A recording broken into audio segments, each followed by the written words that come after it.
Yan. So, good morning, grade 6. Good morning, sir. Ayan.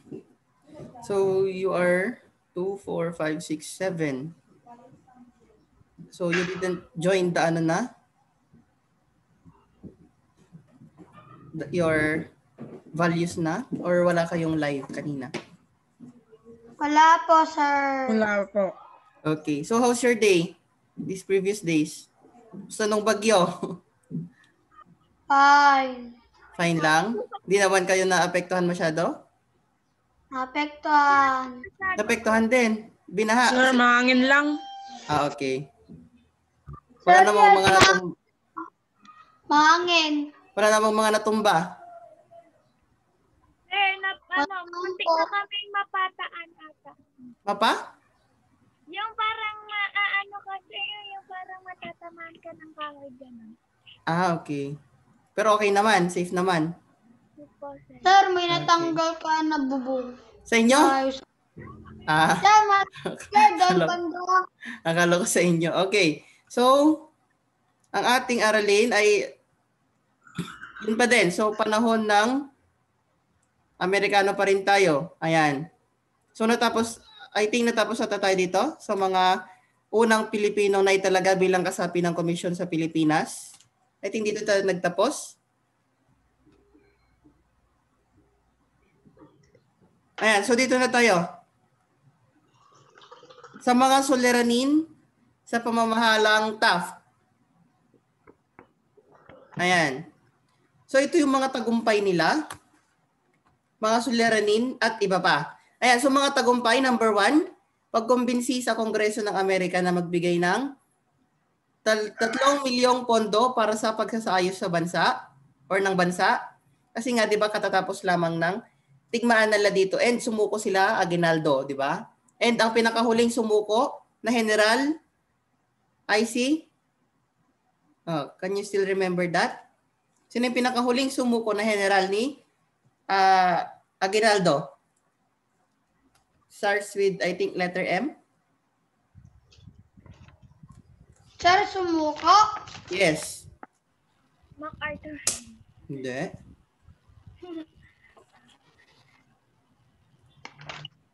Siya ay si MS. Sir, teka. MS.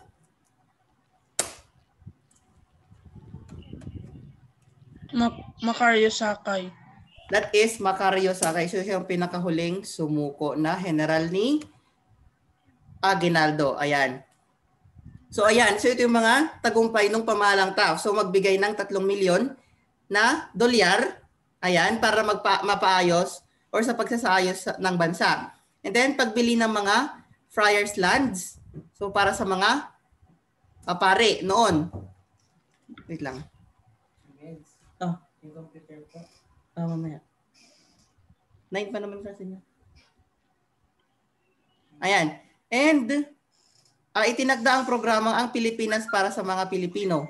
And isinagawa ang unang census sa bansa noong, I think tapos na tayo dito. Marso 2 or March 2, 1903. O ang direktor ng araw ng census ay si General J.P. Sanger na naitalagang kabuang populasyon ng 7,625,426. And I think tapos na tayo dito. Ayan. So mga suliranin, malawakang kaguluhan sa bansa. Ha? Yes, parang tapos na tayo dito. Tapos na po tayo dito. Ayan, so recap na natin nga Rod. Ayan, so malawakang kaguluhan sa bansa, pag-aalsa ng mga tulisan sa Luzon. Ayan. At Pulahanes sa Visayas.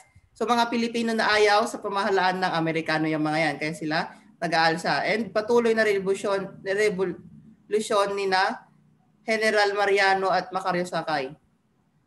And ang nakakahiyang ekonomiya ng bansa dahil sa pagtatapos ng digmaan or dahil sa katatapos sa digmaan, pagkaparelasan ng komersyo at agrikultura, paglaganap ng peste, epidemya at tagtuyot, pagbaba ng halaga ng Mexican peso, ang bariyang ginamit noon sa bansa. At libo-libong Pilipinong walang trabaho. Ayan. Cooper. So, Batas Cooper. Tapos na rin ba tayo dito? Hindi pa ata? I cannot remember kasi. So, ang unang batas na kusang ipinasa ng Kongreso ng Amerika para sa Pilipinas ay ang Batas Cooper sa pamumuno ni Representative Henry Cooper noong Hulyo 1 or July 1, 1902. Or tinawag din itong Philippine Bill of 1902. Ayan, Batas Cooper or Philippine Bill of 1902. So may mga ilang mahalagang nilalaman ng batas na ito tulad ng pagkakaloob ng karapatang sibil, pagkakatatag ng Pambansang Asembleya, pagtatalaga ng dalawang Filipino Resident Commissioner na siyang katawan ng Pilipino sa Washington. Yes, tapos na rin tayo dito. Ayan, pagpapanatili ng komisyon ng Pilipinas bilang mataas na kapulungan, kasama ng Pambansang Asembleya bilang mababang kapulungan at pangangalaga sa ligas na yaman ng bansa para sa mga Pilipino. So pagkabuo ng Pambansang Asembleya, so tapos na tayo dito. So Manila Grand Opera House, yes, tapos na. Sir, dito na tayo sa mga batas tunggo. Recap muna tayo dito. Mga batas na ipinatupad ng mga Amerikano. Ayan. So ang una dyan ay ang Batas Sedition or Sedition Law. So ipinasa ng Komisyon ng Pilipinas noong November 4, 1901 na ang sino mang manindigan o maninindigan sa kalayaan, tahimik man o sa pamamagitan ng pwersa ay isang halimbawa ng pagtataksil. Okay. Parang yun nangyayari ngayon na ano yun? Anti-terrorism law ata na ginagawa dito sa atin. Kung sino man yung parang tutulig sa daw or parang parang magana sa sa gobyerno natin ay magiging halimbawa ng pagtataksil na siya. Mga NPA, you know that kung kayo ng balita pa din. Kasi I know konti na lang ang nanonood sa inyong TV. Ng ABS. Ayan. So Brigandage Act ipinasa naman noong November 12, 1902 na nagpapataw rin ng kamatayan at mahabang pagkabilanggo sa sino mang mahuhuling kasapo ng isang armadong grupo. So yan, Brigandage Act. Then Batas Reconcentration or Reconcentration Act. So binibigyan ng kapangyarihan ng Gobernador General na utusan ang mga gobernador ng lalawigan na palitan ang mga mamamayan na mula sa mga liblib na lugar patungo sa katnayunan. Ayan, Batas Bandila or the Flag Law, pinagtibay noong 1907 na pagbabawal sa paglalantad o pagsabit ng anumang bandila ng Pilipinas o anumang simbolo o sa pagkikipaglaban sa pamahalaang Amerikano. Ayan, so bawal magsabit ng Philippine flag na ayan, wag na. Ayan, mga batas tungo sa pagsasarili. So natapos na dito ang batas militar at ang umiiral na dito ay ang batas or ang pamahalaang sibil, di ba? Ayan. So bukod sa mga Pilipino, may mga Amerikano rin na lubos na niniwala sa kakayahan ng mga Pilipino na pamunuan ng ating bansa. Kaya nila tayo tinulungan. Ayan. So iba't ibang paraan ang kanilang ginawa upang tuluyang mapasakamay nila ng matagal na minimithing kalayaan. So programa ang Pilipinasyon or Filipinization. Ayan. So dito dumating sa Manila si Francis Harrison noong October 3, 1913. Ayan, ganito na tayo. So bilang upang maging bagong gobernador general. So sa umpisa pa lamang ipinadama niya na taos-puso ang kanyang pag-unawa sa mga Pilipino. So kasunod nito, ang bagong halal na Pangulo ng Amerika, si Wilson, President Wilson, Woodrow Wilson ay nagtalaga ng komisyon ng Pilipinas upang Ayan. Ayan. Upang Komisyon ng Pilipinas ng 5 pang Pilipino. Ayan pala. Sorry. Ayan, si Rafael Palma, Jaime de Vera, siguro yan. De Vera. Ang astig, De Vera. Si Palma, si De Vera, si Mapa, si Vicente Ilustre, and Vicente Singson. Di ko alam kung ano yung ano nila, bakit sila halos magkapangalan. Encarnacion. Vicente Singson, Encarnacion. Ayan. So, yun yung 5 itinalaga ni President Woodrow Wilson na Komisyon ng Pilipinas or sa Komisyon ng Pilipinas. Si Palma, De Vera, Mapa, Ilustre, and si Encarnacion. Ayan. So, ang dating puro Amerikanong Komisyon ng Pilipinas ay may 9 na miyembro na binubuo ng 5 Pilipino at 4 na Amerikano na lamang. So, 5 Pilipino, 4 na Amerikano ang bumubuo sa Komisyon ng Pilipinas. Ayan.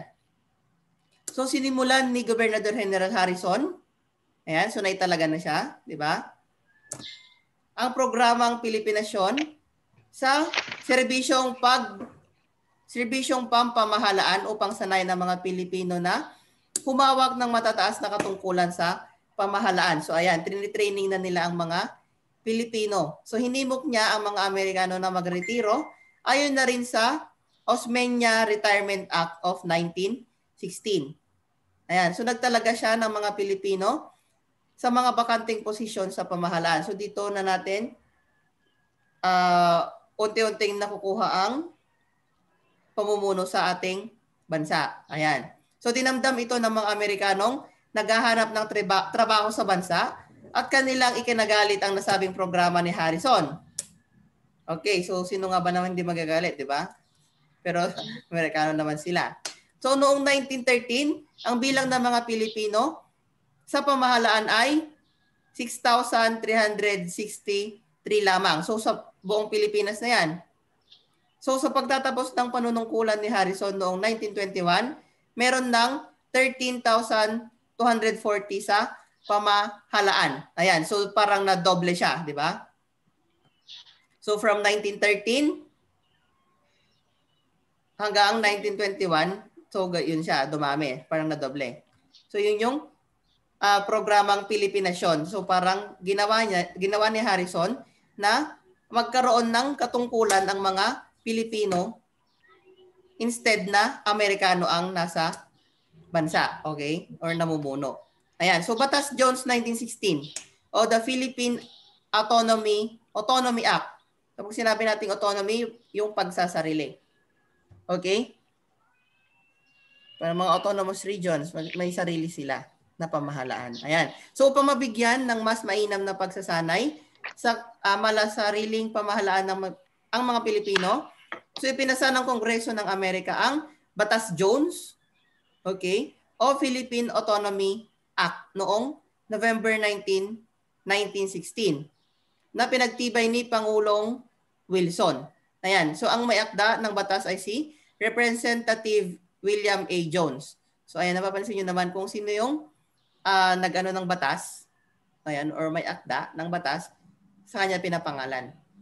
Ayan. So, kaya Batas Jones, may akda ay si Representative William A. Jones at parehong sumusuporta or parehong sinuportahan ni na Gobernador Harrison at President Commissioner Quezon.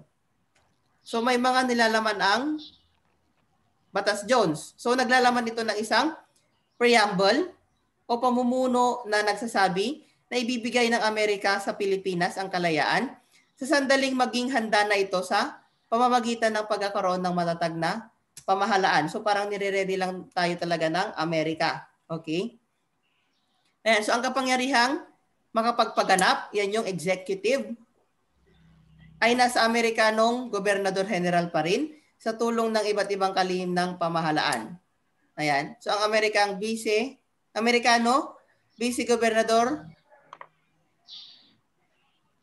Gobernador General or Vice Governor General ay siyang namamahala bilang Secretary of Public Instruction or yung DepEd na natin ngayon or yung education. Okay?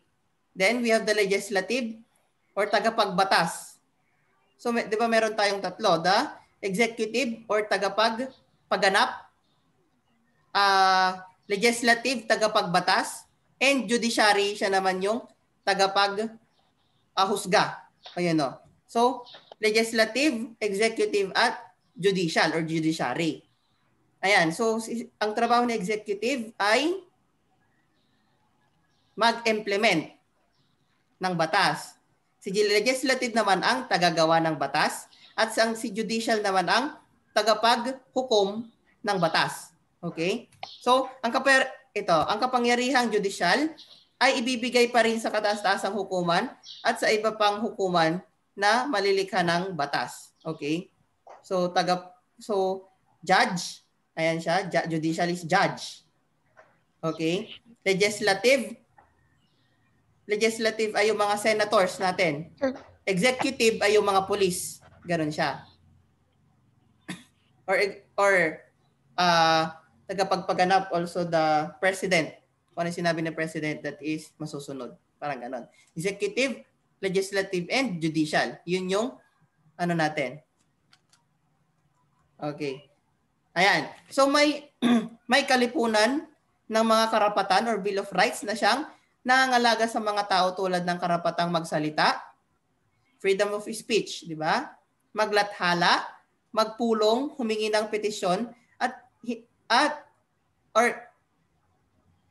humingi ng petisyon kung may hindi nais at karapatan sa pagpili ng relihiyon at iba pa. Ayan. So medyo may freedom na say Batas Jones. So ang dalawang resident commissioner sa Washington ay mananatili bilang kinatawan ng Pilipinas sa Amerika. Ayan. So pag sinabi natin kinatawan, parang siya yung representative of the Philippines. Ayan, noong October 16, 1916 ay pinasinayahan ang legislatura or legislative ng Pilipinas. So alinsunod sa Batas Jones Ayun, so nahalal si Manuel Quezon bilang Pangulo ng Senado at Sergio Esmeña Sr. naman bilang Speaker ng Kapulungan ng mga kinatawan. Okay? So Manuel Quezon, nahalal bilang Pangulo ng Senado, President of the Senate, parang gano'n siya. At Sergio Esmeña bilang Speaker of the House. Okay? Okay. So lipat naman tayo sa Batas Hare-Hawes Cutting. So tapos tayo sa Batas Jones. Dito naman tayo sa Batas Hare-Hawes Cutting. Siguro ibasa. Ng mga Amerikano, di ba? Iba-iba yung ano nila. Ayan, so ang Batas Hare-Hawes Cutting siguro, Hare-Hawes Cutting, ay ipinakilala nila Representative Butler Hare siguro, Senator Harry Hawes or Hawes, and Senator Cutting. Ayan, kaya pinangalanan siya na Hare-Hawes Cutting Bill. Okay? So noong 1931, ayan, so ayan, at isinabatas pala noong Enero 17, 1933. So ang batas na ito ay bunga ng pagsisigasig ng ika-9 na misyong pangkalayaan ni Sergio Esmeña Sr. at Manuel Rojas. Okay. Bakit Rojas to? Dapat to Quezon. I don't know. Mali yung book. Manuel Rojas yung nakasulat pero Manuel Quezon naman yung ano. Okay. I don't know. Okay. Oo nga, Rojas. Manuel Rojas. Kaya siya naging Oxrox. Misyong Osrox. Osmeña and Rojas. Osrox. Parang Zone Rocks. Ganun. Ayan. Nilalaman nito. Bibiro lang. Ayan. Nilalaman nito ang mga sumusunod na probisyon. So, ayan. So, pagtatatag ng malasaliling pamahalaan o Commonwealth, natatatag ng 10 taon, paglikha ng Kombensyong Konstitusyonal na bubuo ng Saligang Batas ng Pilipinas, ang Pangulo ng Amerika ang kokontrol sa pananalapi ng bansa at sa ugnayang panlabas or the foreign affairs, malayang kalakalan sa pagitan ng dalawang bansa, subalit may limitasyon sa pagluluwas ng mga produkto ng bansa or yung pag-import, import-export. Pagmamayari ng Amerika sa mga lupain upang gawing base militar at iba pang reserbasyon. So, kung mapapansin niyo ang Pilipinas, maraming mga base militar, di ba? Dito sa may Tarlac, meron dyan. May dito sa may, I think dito sa may Manawag, meron din tayong base militar dyan. Sinong nakakaalam doon? Or yung mga base nila ng mga army natin. Ayan. So pagkakaloob ng kasarinlan ng bansa matapos ang ika-10 taon ng Commonwealth. So that is 1946. So that is the batas Hare-Hawes-Kating. Okay? Ayan. So dun sa batas, wait lang. Ulitin lang natin dun sa batas or sa programang Pilipinasyon, nagkaroon tayo ng maraming Pilipino sa pamahalaan. Sa batas Jones naman, ano yung ginawa nila? Nagkaroon ng executive, legislative at judiciary. So sinanay nila tayo sa pamahalaan natin or sinanay nila tayo sa malasariling pamahalaan or the pamahalaang sibil. Pagiging autonomy natin. Ayan. So sa Hare-Hawes-Kating naman ay ano naman siya? Ito, magkaroon ng or pagkakatatag ng malasariling pamahalaan o the Commonwealth. Natatatag ng 10 taon. So ayan. So dito naman tayo sa batas, Tydings-McDuffie. So kilala rin ng batas na ito bilang pangalawang or ito sa pangalang Philippine Independence Law. So ginawa ito ni Senator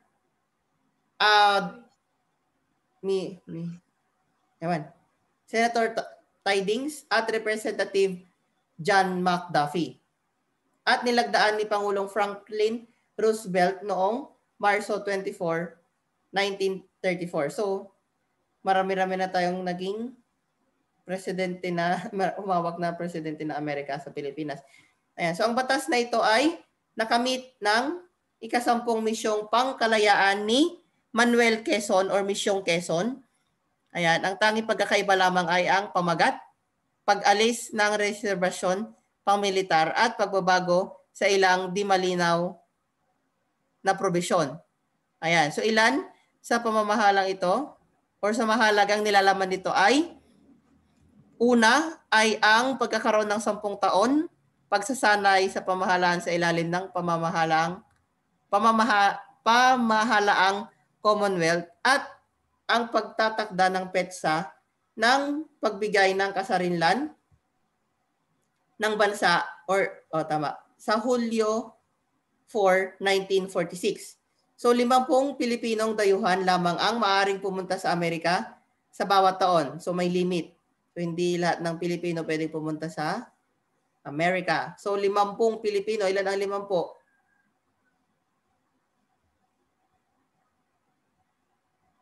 50? 50.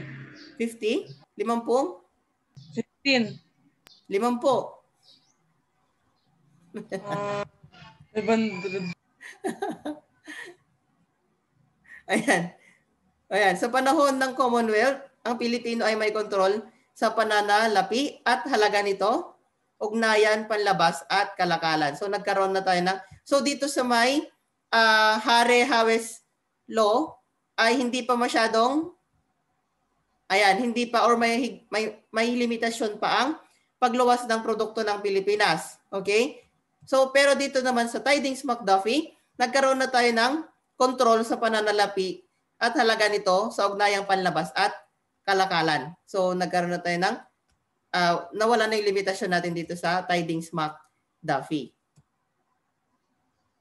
So pag magpapadala ang Amerika ng isang High Commissioner bilang kinatawan nila sa bansa at isang Pilipinong Resident Commissioner naman sa Amerika. So unti-unting pagpataw ng tarif. So ang ibig sabihin ng tarif sa mga produkto ng Pilipinas na parang ano siya, parang VAT. Parang gano'n siya, VAT, ang tarif. Ayan, sa mga produkto ng Pilipinas na iluluwas sa Amerika na magsisimula sa ika-6 na taon ng Commonwealth. Ayan, so pagbabago sa buhay ng Pilipino sa ilalim ng mga Amerikano. So parang recap na lang ito. So sistema ng edukasyon. 'Di ba? Ang mga Amerikano or anong tawag natin doon? Sa mga unang guro or unang unang guro ng mga Pilipino ay ang mga sino mga unang teachers natin? We have Thomas Sykes. Yan ang tawag sa unang grupo ng mga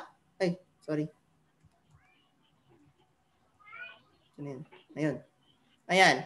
So Thomas Sykes naman ang tawag sa unang grupo ng mga sinanay na Amerikanong guro na dumating sa Maynila sakay ng barkong Thomas. Kaya sila pinangalan ng Thomas Sykes. So mayroon silang bilang na 600 at sila ang nagsilbing tagapanguna ng sibilisasyong Amerikano sa Pilipinas. Ayan. So, ayan. So sila ang mga Thomas Sykes. Pero dumating ang barkong Sheridan din upang alamin ang kalagayang pang-edukasyon ng Pilipino at matukoy ang mga gurong kanilang kukuhanin sa Amerika para ganon. So dumating muna ang Sheridan na barko bago dumating ang barkong Thomas noong Agosto 1901 para turuan ang mga Pilipino. Ayan. So yun yung mga unang guro natin. Thomas Sykes. Panitikan, literatura at pamamahayag naman. So ang wikang Ingles ang gamit na sa lipunan ng mga Pilipino noon. So maraming mga Pilipino ang nakilala dahil sa husay sa paggamit natin sa wikang ito, di ba? Sa atin naman, commonly ngayon, di ba? Kung may pumunta ditong Amerikano, ang ginagawa natin, nag-i-English tayo para makausap sila. Di ba? Pero kapag tayong pumunta sa kanila, hindi naman tayo nagtatagalog, di ba? English pa din, di ba? Ayan, so yun yung yes, tayo Pilipino ang nag-a-adjust.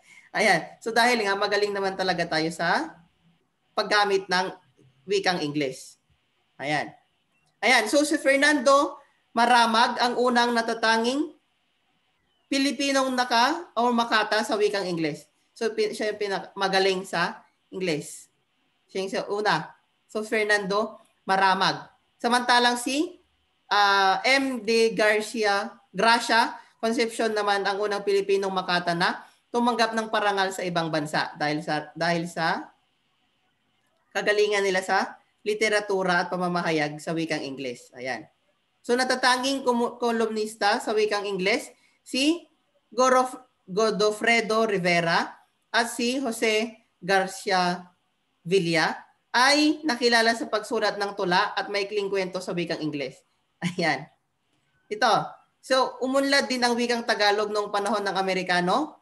So ginanap ang unang balagtasan sa bansa at nakilala sina Jose Batute or si Jose Corazon de Jesus at Florentino Colliantes bilang mga kampiyon sa larangan ito.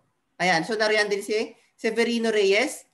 Nakilala rin natin siya bilang Lola Basyang. Ayan, so I think alam niyo pa itong mga ito.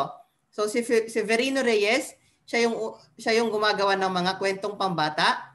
Kaya pinangalanan niya yung mga libro niya na mga kwento ni Lola Basyang. Ayan, yung mga isinulat niya. So, siya ang mayakda ng dulang walang sugat. Siya ang tinatawag ng naama ng dulang Tagalog. Ayan. So, si Severino Reyes.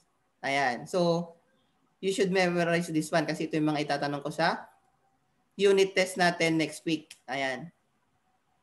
Ayan mga yan. So, may mga Pilipino na yung mga Amerikano, sila Harrison. Ayan mga yan.